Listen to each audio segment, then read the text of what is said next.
like an hour and 15, I think. Squirrel. Yeah. And I have sniffed so much Yeti that my head immediately became shaped for a flat brim. When did you know you really liked Cameron? We became buddies like immediately. Like Once right we off the became bat? Friends. Yeah. Well, I had him on my podcast. It's the first time I met him, and he brought me a Hoyt bow. So how could I not love him? I did.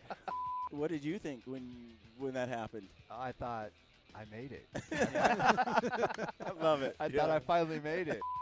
This is Tim Burnett with Solo Hunter, and you're listening to my favorite podcast, The Gritty Bowmen. I just Randy Black Eagle. That's it. Boom. That's my. That's how we roll. Just drop the mic and walk away. On this episode of Gritty Bowmen, Aron Snyder, Anthony Spencer, and myself hang out with the veritable, authentic, what you see is what you get, sheep hunting adventurer Bryan Martin of Asian Mountain Outfitters. Bryan has hunted all over the world, from Canada and the U.S. to the Asian countries of Kyrgyzstan, Mongolia, Russia, Pakistan, Tajikistan, and more.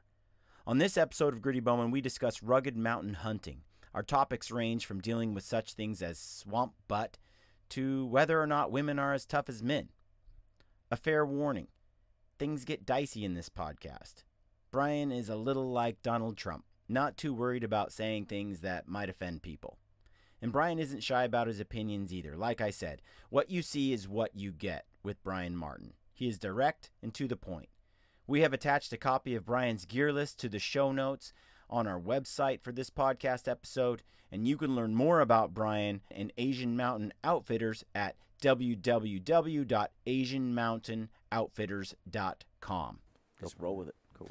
All right, folks, welcome to the Gritty Bowmen podcast. I'm here with Bryan Martin, and we've got Anthony Spencer and Aron Snyder here at the Western Hunt Expo. And I'm going to get to know you because I don't really know you, Bryan. You don't, do you? I don't know anybody, so don't take that the wrong way. Like, I knew who, like, Eva Shockey was, and you probably are a follower of Kim Kardashian on, that's right. on Twitter, right? Yeah. When's she coming on, by the way? Actually, Later? I didn't really do Facebook or Instagram until just a couple months ago. It was funny. I mentioned your name, and Anthony's like, I'll talk to Bryan, and Bryan's like, who? He knew who you were. Yeah, that's just. Yeah, I'm not really into that, the scene very well. I'm learning quickly though. So I usually leave my phone number at Flying J truck stops. So you must stop at Chevron instead. So tell me about yourself. Well, I'm from your home state. Yep. Oregon. Moved to Canada for hunting, and now I do most of my hunting business in Asia with Asian Mountain Outfitters. So I've been outfitting since 1999. But Wow. in Asia, you ibex and Marco. Specialize in ibex and Marco Polo, but can kind of offer anything over there now. But From blue sheep to the tour to some of the Russian sheep. But you get hired out to go anywhere, and you go on hunts. Yeah, I all year, organize. everywhere. I'm part outfitter, part booking agent, part guide, part information specialist. The second you walked up, I recognized you like that. No name even whatsoever. Even with the Dick Do disease, Dude. my last pictures are about 30 pounds lighter. No, I recognize you from sheep magazines, and hunting it just articles. your face is like boom. Well, and your sister is accomplished as well, Amy Martin. She was in the Olympics Yes, as a yes. rower, Yeah. and she's killed quite a bit She's of stuff. killed archery, rifle, everything. Done some guiding, a lot of consulting. Yeah. Yeah. She lives in Colorado. But Bryan, how I got to know, I kept hearing his name about. He's a monster. You want to call him Martin? Yeah, Martin. Or call me Call? Yeah, okay, I'll Cole? figure it out. But Because people listening are like, Bryan, which Bryan? yeah. Right. well, Bryan Martin or Martin for short. I kept You hearing got you got two first names, so we can Exactly. just go with that. And my middle name's still a first name, too. So What is that? What is your middle name? Kenneth. Wow. BK. So BK, I kept hearing about because I was known for carrying heavy weight, and anytime it pop up, I hear about BK. There's some pretty epic photos of him with backpacks that look like they're. And so I looked into him a little bit, and that was pretty cool photos. And I was like, man, this guy kills more than smallpox. You know, I'm like, everything's dead when it comes around him. And I asked some questions, and I asked some people I knew, and Facebook. I said, did I send you a message? Maybe it's on Facebook. Because Yeah. I don't use Twitter. Yeah. No tweeting. You gotta keep up with my tweets. Instagram? Yeah. I actually don't have an Instagram account. Wow. But You're even more behind than me. I know. it turns out he has the same humor that I do. So we hit it off immediately, and that was 5 years ago. Well, we learned that don't take things personal. Yeah. Being sensitive and too emotional is a weakness. You got to be able to laugh at stuff. People say things. Thick skin. Thick skin. Or at least pretend to be thick-skinned. I'm working on that. Yeah. I'm a sensitive guy. Really sensitive. So, but if someone, like obviously the Marco and the Ibex, that's your main thing, and you book, I mean, you go to all these different shows, but you're pretty successful. I mean, without even talking, as a friend, we don't hardly ever talk about your hunts. We just talk about everybody else. But I know we talk about gear and Yeah. yeah. But you've guided everything from moose, ibex, Marco, Doll, stone, Pretty much. desert bighorn. You With shot the a mule deer. yeah. You shot a 198 bighorn in Montana, didn't you? Actually, right at 190. Yeah. Yeah. Big Wow. big one. But Montana is like shooting a 190 bighorn in Montana is like shooting a 165 or 170 in Wyoming. Yeah. That's It's kinda still a hard big. to imagine. Yeah, it's big. I mean, it was Yeah. it was a big ram, and we looked for a while, but it's not an incredibly difficult hunt. Not like doing a solo stone sheep hunt or, a 13-day backpack doll sheep hunt in the Brooks Range with no, waiting for weather and running out Yeah. of food. I mean, you come back to your truck at night, you stay in a hotel. Montana bighorn hunting wasn't so difficult. There are difficult areas, but that one wasn't the most difficult. But you are, I would say, from an outside perspective, without knowing you, the one thing I found out quick is if you want to get an animal, you get a hold of Bryan. He gets it done. Like, you will do whatever it takes physically, and you don't do very well. I've heard a couple, one from you, epic Thor-type ice axe throws when the hunt didn't go quite as well. I did have a nice Petzl ice axe. Are we talking about temper tantrums here? No. Only a couple times. Not bad. I've only broken one car window, 2 cell phones, and 1 ice axe. You're in good company right here. Yeah. These two. Oh, Lord. But, yeah, you'll get it done. I mean, you'll do whatever it takes. I mean, you've done everything. Like, I don't think a lot of people don't realize you have guided every animal known to man, nearly. I've done a lot of. I mean, I'm good on dangerous animals, good in the mountains. Guided a lot of bow hunters. Used to bow hunt a lot. A lot of people think of me just a backpacker, but I've been using horses for hunting since I was 19. Probably in Kyrgyzstan alone, I have 1,400 miles on horses, and I don't know how many in Canada. So I'm And pretty some good on a camels. horse. Yeah, I was going to say Only camel. camels for fun, only for photos. I've seen him on a 2-hump camel before in a photo.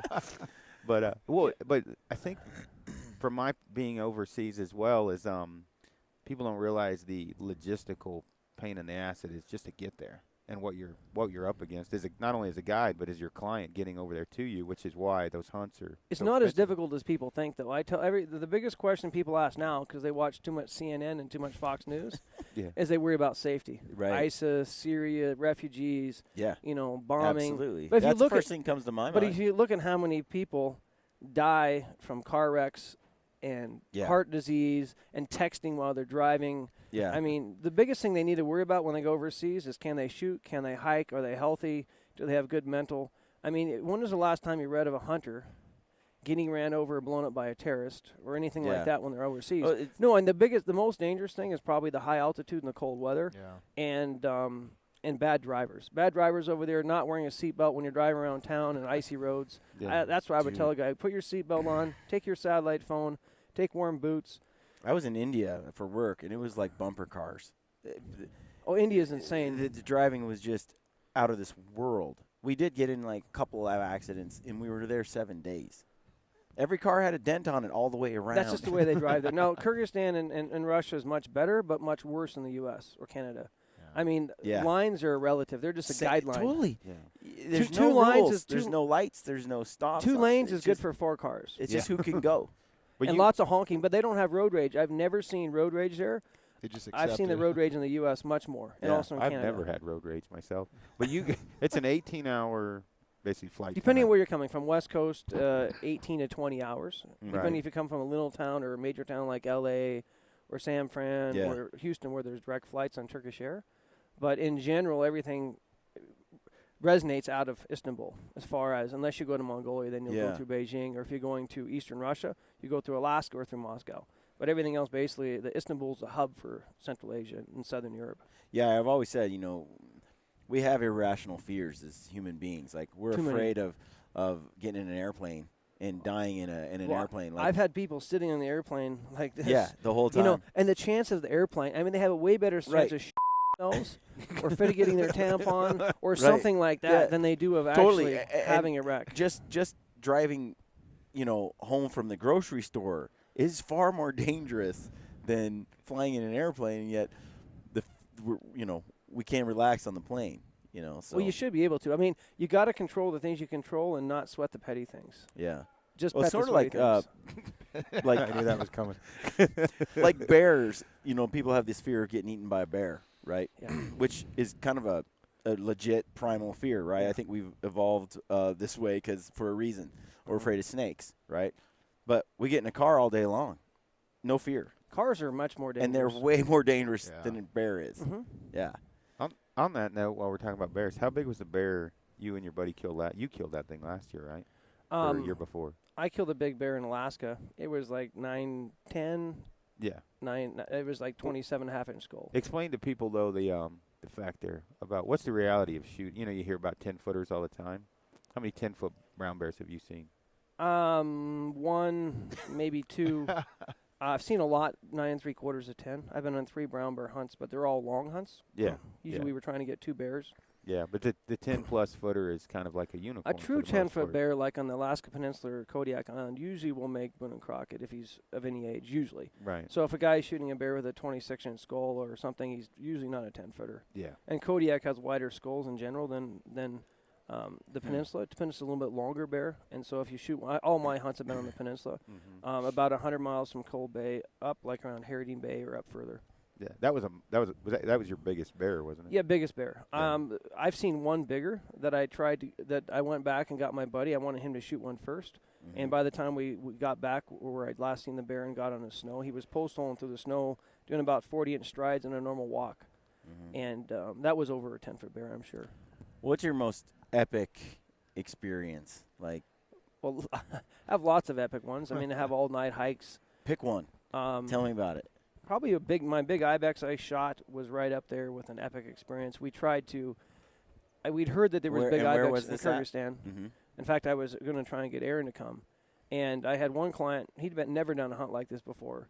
And so the trails were bad with the horses, and he was riding on stuff. I said, "Are you sure you don't want to walk?" He said, "The guides are riding." I said, "Every cowboy I know would walk right here." Yeah. I said, "Ignorance is bliss." Right.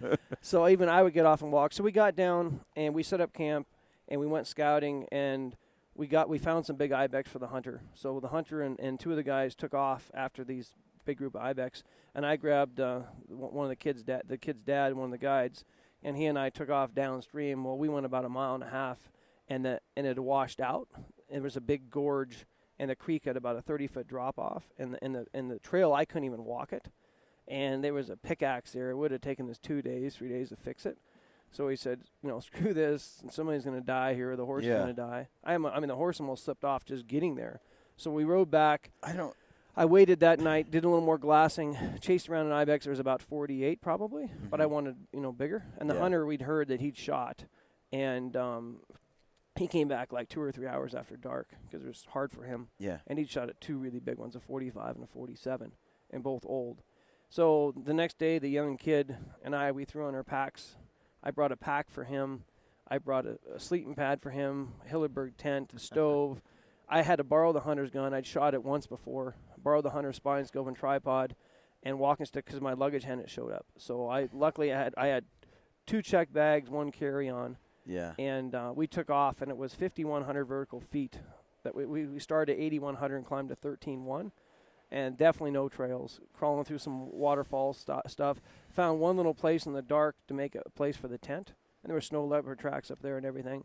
So then we dropped down the next mountain. We dropped down to 7,600 feet. So we dropped 5,600 feet. And how much miles? Put that in perspective. That was for us. probably Most of about us- 7 miles, 6 miles. Not that far. But it was Okay. a steady down.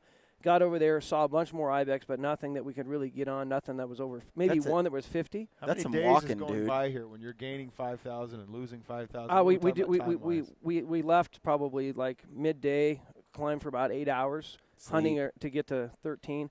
Found the place about an hour after dark. The next day we hiked, not all day. We got to this creek, and it was a much bigger creek. You're going to get kind of wet crossing it, or there's a lot of ice because it was late October. So we finally found a place to camp, a lot of cactus there. The next day we climbed up on the hill about 1,000 feet, looked back, and found different ibex. We found a route we were going to go back up, but I didn't see ibex where I killed mine. So we took off again because going downstream with the ice was just too dangerous and too much cactus.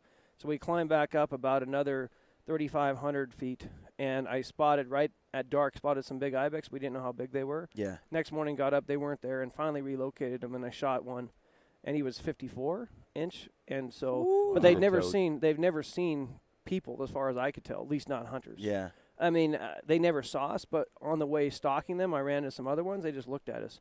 Normally an ibex, I mean, when they see you at 1,000 yards, they're running like their asses on fire. I mean, because somebody shot at them or something. Yeah. But these animals hadn't seen it. But I treated them as that they had. Yeah. You never know. Maybe. Right. It was about 11-year-old ibex, and then Dang, man. and then we packed and we got Those down things to camp. are just freaking amazing. Yeah. It's hard to imagine they can move with those things on their head too. Yeah. But I mean, that was probably one of the On these in the last cliffs. couple of years. But I've had a lot of solo hunts when I was late 1990s, when I was in Montana. Yeah. And Idaho goat hunts, where you're packing out through this deep of snow. I mean, 130, 140 pounds is that's normal. Most. Go ahead. I'll let you talk now. I still have so many questions I wanted to go for. The thing, you asked Gillingham about arrows. Yeah. So, for example, if I said, Bryan, what's that goat score? So you're going to learn how to score goats when the conversation's done. You'll know. Because I remember the first time, I think I sent you a photo. I'm like, hey, what's the score? And immediately you're like, it's like 47. Now, Aron, and then 45 minutes later, I'm like, man, I didn't think of half of that shit. You got to look at the prints, the imprints, the body size. You want to look at the face. If the face is long, he's going over all this stuff. So a lot of the things, like if you weren't gone, a lot of times, sometimes I'll text Clay. I text Bryan when I can. If I don't know the score, because you've seen so many dead, he can score anything. I mean, elk, mule deer, brat bear, ghost. But you've done usually it all. Cape Buffalo, Eland, any of that stuff I'm usually pretty good at. Wow. What's the most dangerous?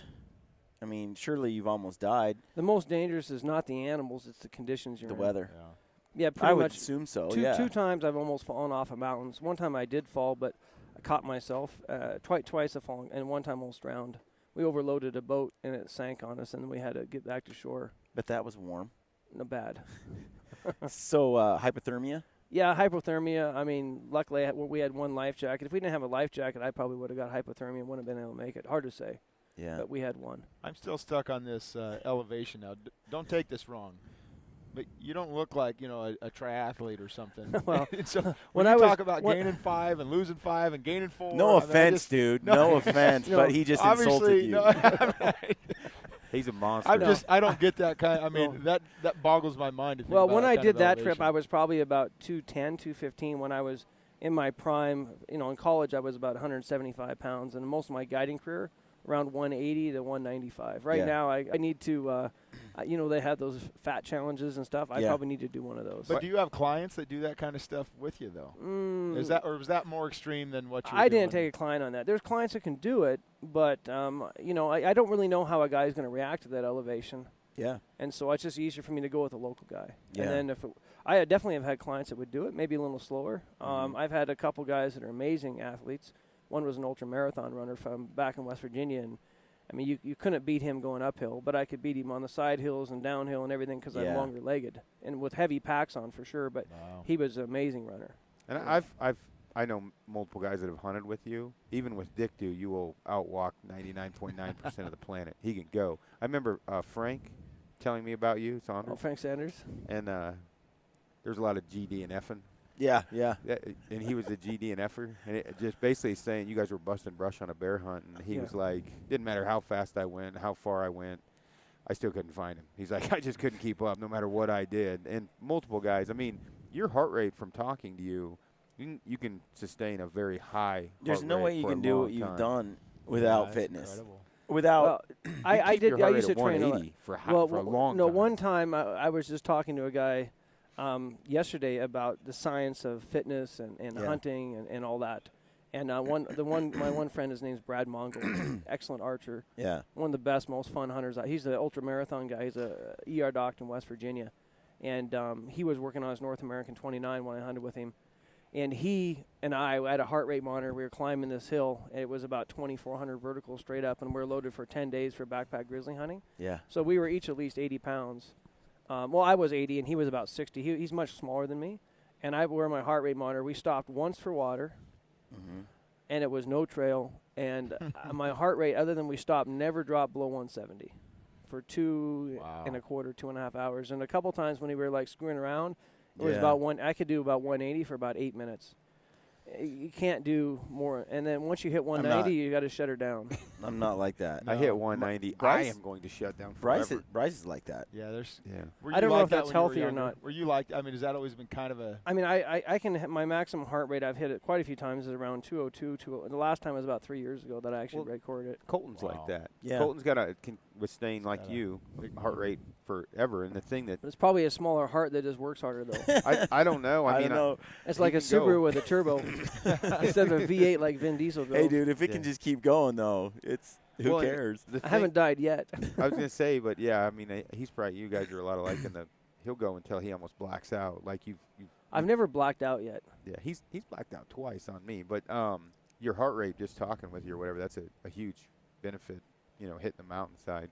But you've also, in the short period of time, trying to cover your whole hunting career. Most people don't realize you are a very educated man. You got a four-year degree, and then have guided the rest of your life. Yeah, I went to OSU and got an engineering and business degree. Actually was there 5 years. He's extremely intelligent at a level that a lot of times I'll just stop talking when we start getting into it. Well, the last time when you stayed at my house, the Chernobyl and the flood, he couldn't get off the computer paying attention to the flooding and the power plant. Oh, you mean Japan? Japan, but you were talking Chernobyl going back and forth. And most hunting guides that I know, not that You're comparing those two incidents? Oh, he's on the computer going back and forth, comparing everything, reading about. You don't find very many that I found very many educated hunting guides. Not like at your level. Well, the problem is a lot of the guys who I knew were really good hunters in school. They didn't like school. Yeah. They were out chasing rabbits and deer and coyotes when they were. And I still got good grades and played all the sports. So I didn't get to hunt as much as I wanted when I was young, but I did every chance I could. You killed in Oregon, though. I've seen photos. Yeah, I mean, I've been hunting since I was extremely young with BB guns and 22s and big game hunting since, as long as it was legal. My first elk was at 13, and that was a pack-in trip we did. So how did you get from Oregon to Canada, and then why Canada? I went to Canada strictly because of the hunting. I remember when I was in college, and when I was 19, 20, they said, well, what do you want to do? I said, well, I want to go to Alaska or Canada and be a hunting guide. Really? You got a full ride, not a full ride, but a really good scholarship. In engineering, I had like 3 scholarships. I took one term off, and I lost one of the scholarships. It was pretty substantial because they didn't let you break your. And the one guy just shook his head. But he said, he said, if that's what you want to do, go for it. So I finished my degree, didn't really want to, moved to Montana, and then ended up going back to Canada because that's what I really liked. I really would like. I mean, I want to go to Canada. I want to do some of these kind of high adventure kind of hunts, but I hate being cold, man. I hate it. Well, Canada's actually the worst is the wetness. Like in Asia, you're not wet. You're usually cold and dry. There you go. Just go to Asia. I just need to go to Asia. See, we hunted like Canada's the desert wet. this year and a few times since, and the heat. Desert's awesome. Fry me. I'm good with that. I can handle the heat. I hate being cold. The most dangerous is that 30 degrees to 45 degrees Fahrenheit. Wet, damp, can't stay dry. Wind. Western Oregon cold. Yeah, basically that's what. Well, the type of stuff people don't take enough clothes because they don't think they're going to get. It's not going to that cut. Like when it's -10, you're going to have a lot of clothes. Right. That's not when you're going to die. You're going to get your problems when you're. It's like on the edge. What's a good hike? We'll just go take it. We'll just take a T-shirt and a water bottle. We'll go for a hike, and then it hits you. Yeah. The last time I wore Wranglers hunting when I was 19, we were working on a cabin. I had Wranglers on, and my buddy and I climbed this hill, and it started downpouring rain and trying to snow on us. Yeah. And I got baboon ass from the pants, and it was stuck to me, and it was just horrible. I had never wear Wranglers in the mountains again since that time. Yeah. I'd have just took them off and left them there. Yeah. I'm There's a lot bold. I'm bold like that. There was a lot of bush, though. Would have maybe caught up not. on your hang down. Yeah. Yeah. But you're a gear junkie as well. Yeah, I So mean, more than you- anything is I like the gear. You wrote articles for Hunting Fool for gear for Like 4 or 5 years. Yeah, I used to pore over those articles. very especially when I was intricate, younger. detailed. Yeah. It took me a while, but I don't really, a lot of people are trying to promote this product or that product. Yeah. I would try and say, okay, here's 5 different packs. Here's 5 different pack companies. Here's what you look for when you buy a pack. If you're a QU fan, if you're a Mystery Ranch fan, if you're and try and compare and contrast them. So Kafaru. yeah, exactly. So I've actually worn Kafaru and Mystery Ranch the longest. I started wearing Kafaru back in the mid '90s, and then Yeah. Mystery Ranch again when they went from Dana Design to Mystery Ranch. Yep. And then now there's a lot more pack companies on the hunting market, but back then there wasn't much. Right. There was, there was a cheap stuff, and then there's a few high-end companies, but there wasn't a lot to choose from. Yeah. Now there's a lot more to choose from. A lot more companies making clothing. Yeah. Back then it was Arc'teryx, Mammut, Marmot, Right. Mountain That's what- Hardware. That's what we all kind So of I would experience. go shop at Oregon Mountain Community and REI Yep. to buy all my stuff. Yeah. Now you can go online and find stuff. You I buy remember directly. getting ready to go to Prince of Wales Island and buying a North Face rain jacket. Yeah. Because there just wasn't anything in the hunting market that was really nice. And I was just getting ready to leave, and Kuyu had come out with this Chugach. Yeah. So I was like, I was on a forum, and they're like, no kidding, this is awesome. So I went and bought that jacket and returned the North Face like a week before I left, and then was just blown away by it. And so curious, what is your favorite like layering system right now? You mean like the how I do it or the company? Both. I mix stuff up. The last few years, I've been using a lot of QU. Yeah. For underlayer, I like synthetic and wool, depending. If I'm going to get really wet, I don't like wool as much because it dries too slow. So if I'm going to be sweating, Yeah. really hard on a hike, I will a lot of times just wear synthetic top. Okay. And maybe my rain jacket. So if I try and when I'm hiking, I'm going to sweat. I mean, there's no, especially at my weight right now, but I've always been a sweater, skinny or fat. Yeah. And so I try and wear as little as I can. As soon as I get to the top, take my wet top off, put a dry top on, put some layers on, different synthetic products. I still wear some outdoor research. I know Sitka Gear made a really nice heavy duty cold weather parking pants for hunting in Asia, which I've worn. I've worn some First Light stuff. I really like their long underwear and some of their socks. I wear a lot of Kenetrek socks. Kenetrek boots fit my feet. Scarpa and La Sportiva make the most technical boots. I know that for guys that want the most technical, there's a lot of good stuff out there to choose from. Yeah. For me, it's the most important is find stuff that fits you. And, and when it comes to rain gear, too many people use stuff that's not durable enough. I mean, I don't ever buy the ultralight rain gear because it shreds, especially the pants. Yeah. One little slip and you blow them out. Right. That's where I carry a lot of duct tape, and I just Duct tape is good. Free Sole and Scene Grip are good. They're Yeah. really good for preparing rain gear in the field if it's not saturated. Gorilla Tape is better than duct tape. yeah. Yeah, you want to I think be you able to said take. that too. Yeah, and I take different like needle and thread. I take zip ties. Something on the pack breaks. I've had things on the packs break. Do you have a pack list? Several. Yeah, Can you I've give seen us several. one? I can give you one. I have one on my website, but it's about a year old. I have to update it a little bit. We'll It's like put 3 that pages We'll long. get that and put it in the show notes of Yeah. the podcast. There's one thing I'm going to add to my pack list, and I haven't done it yet. So I'm going to add Vagisil because a lot of people come on the trips, and I think they forgot it. Well, I think Bryan, if I was going to make a shirt for Bryan for Canadian Mountain Outfit, Asian Mountain Outfitters, Okay. it would say, throw your vagina in your backpack and grab your nuts, because that's definitely Bryan's motto. Here's the deal. I like to be nice with people, and I want to prepare people the best they can. Because if you go out and hiking in 20 below in shoes like this, you're going to have problems. So I take this stuff to fix the guy's feet. But the thing is, and I've seen as I've got older, we're not as fast, but the mental – guys want. They said, "Can you guarantee me a 60-incher? Can you do this? Can you guarantee me you won't quit? Yeah. You won't miss. Yeah. You won't grab. And you won't grow a vagina on the hunt." Here's the thing. Do you realize how sexist that sounds? Because it's not about sexist, and you shouldn't be sensitive. Some people have vaginas, some people have penises. It's a fact of life. But what you're saying though is you're not tough. if you've got one of those. Well, I can say preparation H then because maybe some guy has hemorrhoids. There we go. Because I get it. We were talking about there's- this. We're guilty of this. Like, I'll say, what are you, a woman? Come on, suck it up. You Let's go. just talked about that. And I'm like, but I know some women that are really tough. I do some CrossFit. Humor sometimes is not politically correct. Yes. Being politically correct is basically lying. Because you're not really telling what you really feel. Yeah, but do you feel like women can't do this? No, it's not about women. It's just about clients. what's that? I've had several women clients clients, and the really serious women, on average, are probably as good or better than the average guy for sure. Well, you But and I've Christy- never met a woman that will do the stupid things that like Aron and I will do. Like my sister's as tough as She's I've a hunted tough, with because she tough was an woman. Olympic athlete, but they still just body size. They just can't carry the weight typically that a guy can. Yeah. You and Christy went on a 14-day backpack. Oh, yeah. hunt, and she did fine. Christy Titus. Titus. Oh yeah. Yeah. I've Yeah. hunted with her a couple times. I've hunted with Kristen Yeah. Davis from Utah here. I've hunted with my sister many times. I mean, there's some really tough women out there. Yeah. But it's not about having a vagina or penis makes you tough. But it's an analogy, analogy. though. Yeah, which is true. When a guy, Yeah. I mean, I understand it hurts sometimes. We can fix most stuff. You got bad feet, we'll fix it. You know, you got baboon ass, we'll it on there for you. Well, Aaron and I talked about this, and basically, you just have to manscape it all. Just shave it all off. I shave like a hairless, like a little boy. 7-year-old. That's not what gives you the baboon ass, though. What does do that? Because I had to talk with Aaron. It's- He's just it's- like, I don't get it. It's moisture. It's the wrong fabric There's in the no- wrong place. I the have best thing- muscular buttocks, and No, the it's usually seam more, down the center it's usually doesn't more- get any oxygen. It's usually more airflow. If you're a little bit fatter, you'll get worse baboon ass. So It's- people are really it's- skinny. You're a little too fat, Brian. Yeah, I It's told you I had a sweat. big It's butt. sweat and fungus is what happens. It But starts the worst to get it. baboon ass I ever had was either cotton or actually one of the worst was the wool.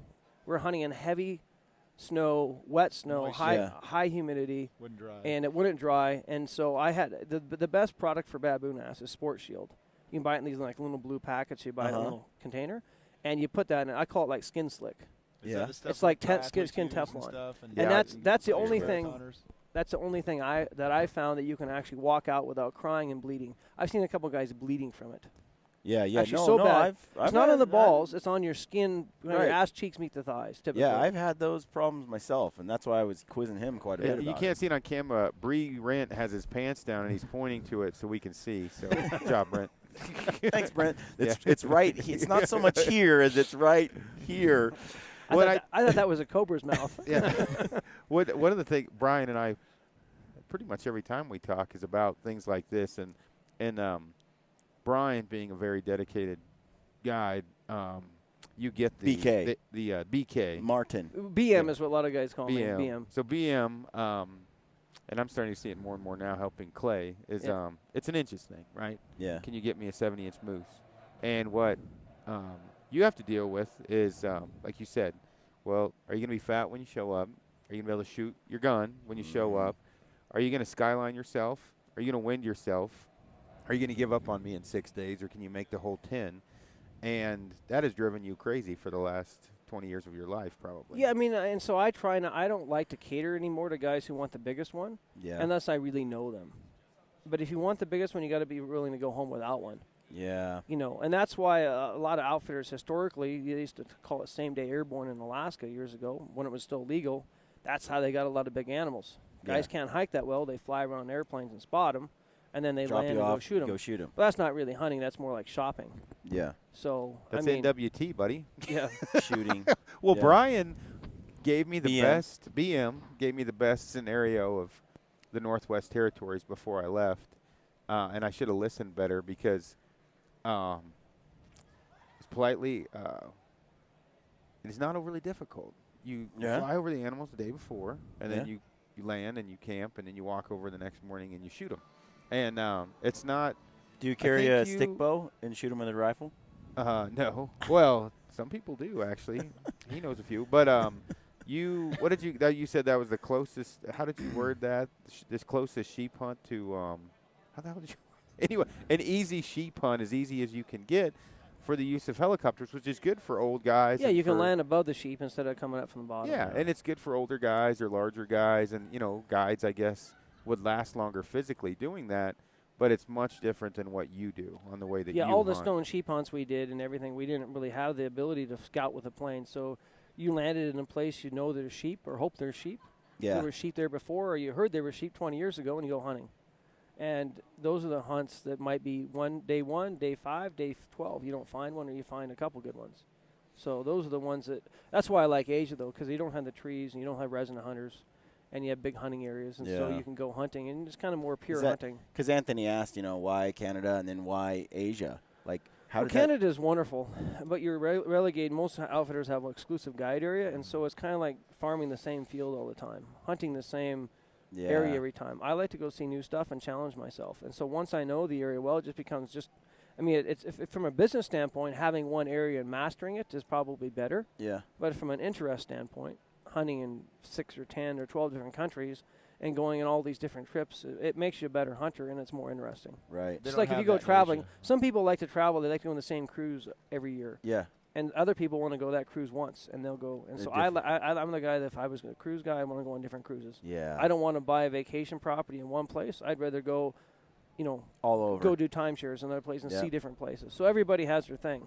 After having done all these different hunts for different species, what is the species that just is cool that if you could say, man, you got to do this someday if you can? Well, if you're a mountain hunter, you got to hunt like the ibex and tour. For the money, they're very affordable for guys that are traveling. Yep. The Marco Polo is the longest horned sheep in the world. There's some really good Russian snow sheep hunting. This is a little bit primitive the way they do it. They don't have the logistics that they do in Alaska. Yeah. They don't have the airplanes and the boats and all that, so you got to be a little tougher and deal with guides that are really ill-equipped. They're really intriguing. There's a lot of species of ibex. You got stuff in Spain. You got some of Eastern Europe. Well, they got ibex in Austria and Switzerland. And then you have there's even ibex in Israel. Texas, right? Israel and North Africa has ibex. Have you hunted them in the States here, like the New Mexico? No, the ones in New Mexico are originally from Iran. They're people think they're the Bajor ibex from Turkey, but they're actually the Persian ibex from Iran. Very similar, but smaller bodied. Got it. But then all the countries that come around China, they all have ibex. So Mongolia and Kazakhstan and Kyrgyzstan, Tajikistan, Afghanistan. All those Pakistan. stands where you think you're going to get killed by a terrorist. Keep in mind, as you go there as a hunter, you have to get... not me. I'm not afraid. Well, you kind of look like a Taliban. You just don't have a unibrow. Right. It's the teeth. Yeah, and you got teeth. Yeah. I think they're teeth. But anyway, I don't really worry about that because most of the time when you come to these countries, you're coming in with a firearm. And so you get police security, military clearance, and the outfitters typically have guns too. So it's in most people's best interest not to mess with those kind of people. What have you found hunters in those countries are like? Oh, good hunters are good hunters anywhere in the world. They typically aren't as good at trophy judging unless they've been around a lot of the Americans and Canadians and Europeans who are really trophy conscious. Yeah. And so they have to learn like how big it is, centimeters and inches. And to them, a lot of the best hunters, like most places in the world, Africa, Asia, the guys who grew up as a kid having to poach for food and survival with primitive weapons. Right. Those are the guys, they have the mentality of a bow hunter, a guy that's a slug gun hunter, where they got to get close, they got one shot, and they can't screw it up. Yeah. So they're very careful in their stalking. The guys who are like the nomad horse guys and aren't hunters, they're the ones that ride over the hill and scare stuff. Yeah. So they're good. They're good in the country, but you want a guide with you who knows what he's doing because they'll just ride over a hill and then animals are running already. Yeah. So, or they say, big, shoot. And so I heard Jim Shockey on the Joe Rogan podcast talking about who was Jim Shockey's guide over there. My first time Jim ever hunted Asia, he hunted with me, and then he's hunted many times since then. Yeah, that's cool. He was talking about going to these different countries and kind of describing what it was like, and it sounded pretty neat. Well, Jim likes adventure. He does Africa and Asia and. He hunts pygmy goats and little duck. He hunts everything. Yeah. He likes to do something new all the time. So lay it out for us. So you said ibex is probably the most for the money, attainable. A big ibex is still very affordable. What is the money on that? What are we looking at? If it depends on who you go with, myself or others. The lowest end ibex hunts around $6,000-$7,000, and they go up to about $35,000 in Turkey, depending on how big.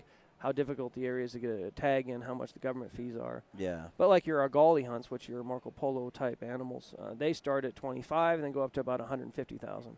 So they kind of start where the ibex end. Yeah. Very few ibex you have to pay more than 20,000.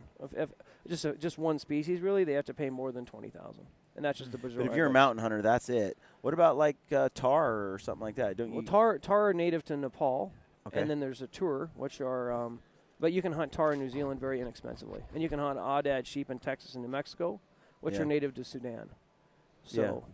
which is a That- very expensive hunt Aoudad there. seems cool too. Like that would be a Ibex neat. is what one I to- find interesting. Aoudad is a great hunt in Texas. I mean, it's a great sheep hunt. You can go Yeah. self-guided in New Mexico. Texas, you normally have to pay a trespass fee or go with an outfitter because it's big private ranches. Yeah, yeah. New Mexico has both private tags and public land tags. And you can hunt the We've got a ibex friend that hunted him in New Mexico. in New Mexico. Yeah, I killed him with Yeah. a bow. Yeah, I mean that looked just insane. That's the Like, Floridian Mountains in some New Mexico. just straight up and down cliff country that's Yeah, just they had to rappel down to. had to rappel down. Yeah. Mountain goats are Rappel down to amazing. get the And shot. even more agile than them is probably the Markhor, which is native to Pakistan Okay. and parts of Afghanistan and Tajikistan. And there's 4 species, Isn't and there a those are pack crazy. named after- And Yeah. those are expensive. Those started about $90,000 to $100,000.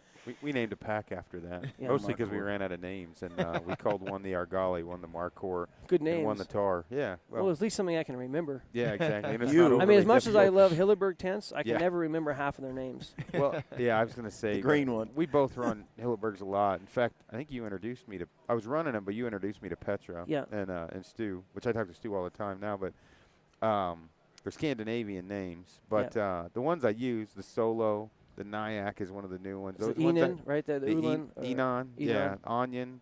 But I have to at times the Savo, Savo. Savo, Yeah. and I The can't, I call it the Sagittarius, yeah, the Sagittarius. but it's called the Centauri. Sagittarius. Yeah. Well, she always corrects. And they got the Tara and the Janu, yeah. the Chiron and the Namich, Every time I name it, she'll and the correct. Atlas. Well, the Atlas is normal. Yeah, she'll correct it, and I'm like, Petra, you could just make the name easier to pronounce, Yeah. But Petra and Stuart are super, super good people. Yeah. Yeah, And, I've used a lot of their stuff. And then they got the Altai. They got a lot of different tents. Yeah. I mean, they have tents from little 1-man to 6-man. Right. Yeah, for sure. But we've got we're gonna do a podcast with Mark Boardman with Vortex here in a couple minutes. We should probably cut this loose here. Dude, it was awesome to meet you. You Thanks too. for coming on the It was great. podcast. Thanks, Appreciate it. Bryan. Oh, you're welcome. Yep. Okay, Gritty friends, I hope you enjoyed that podcast. If you did, please take a moment to leave us a review on iTunes, Podbean, or Stitcher. We love reading your reviews. And connect with us on social media if you're on there. Look us up on Facebook and Instagram, and take a moment to subscribe to our YouTube channel so you can receive notifications when we upload new videos. We've got a sweet deal with Mountain Ops. You get 20% off on all Mountain Ops supplements, combo packs, and apparel when you type in the word gritty at checkout. If you're a hardcore elk hunter, or you want to be, go to the Elk 101 website online and check them out. Our friend Corey Jacobson is killing it with some of the best elk hunting information and entertainment on the web. If you haven't heard, we're doing a huge gear giveaway to try and grow and expand the gritty community on Facebook and Instagram. I asked a bunch of friends to pitch in on this gear giveaway, and they all came through with some awesome stuff. Our friends at Kafaru, Rockslide, First Light, Phelps Game Calls, One Shot Gear, Mountain Ops, Triple X Archery, Blacktail Outdoors, and Is It September Yet are pitching in some sweet gear for the giveaway. We'll announce all the details in the next few weeks. All you have to do to be entered to win is like our Gritty Bowmen Facebook page and follow us on Instagram. All right, friends, let me leave you with one other quote from Theodore Roosevelt, who said, "It behooves every man to remember that the work of the critic is of altogether secondary importance, and that, in the end, progress is accomplished by the man who does things." We all have a choice. We can be people who do things or people who criticize the work of others. It's pretty simple, really. Get out there and do your thing. Good luck on your hunts, and stay gritty.